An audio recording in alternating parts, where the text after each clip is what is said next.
तो फ्रेंड, आज की वीडियो सीरीज के अंदर हम लोग मैरीन पोल्यूशन डिस्कस करने वाले हैं, क्या होते हैं। तो आइए स्टार्ट करते हैं।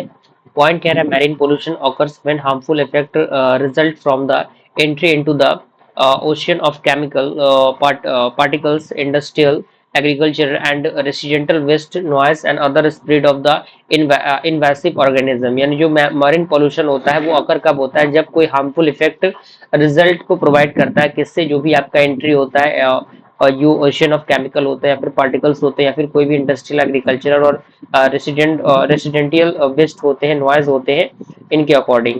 अब यहाँ पे कह रहा है कि 80% of the marine pollution come from land, यानी लगभग 80% जो मैरीन पोल्यूशन है वो लैंड से ही आता है। And air pollution is also contributing factor by carrying of pesticides और डर्ट इनटू द ओशन, यानी लगभग आपका एयर पोल्यूशन जो है वो भी इसके अंदर कंट्रीब्यूट करता है।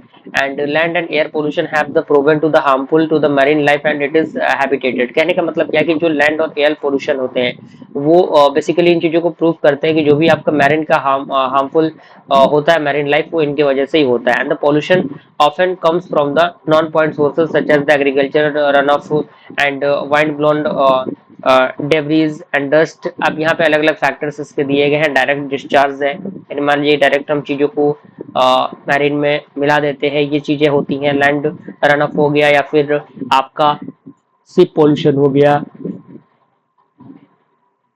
और उसके बाद आपका एटमॉस्फेरिक पोल्यूशन हो गया। उसके बाद आपका डीप सी माइनिंग हो गया।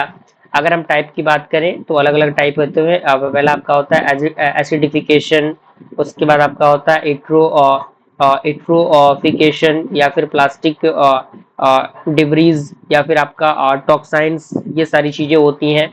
उसके बाद आपका स्पेसिफिक एग्जांपल जो है वो भी दिया हुआ है, China and Russia industrial pollution such as phenols and the heavy metal in the Amur River have devastated fish stock and damaged its estuary soil। कहने का मतलब कि आपके सामने सारी चीजें दी गई हैं, कोई इसके अंदर बहुत बड़ी चीजें नहीं है कि समझ में नहीं आएगी। इसका पूरा स्टेटमेंट आपको पढ़ना है, क्योंकि देखिए पढ़ेंगे तभी चीजें आपके सामने क्लियर होंगी।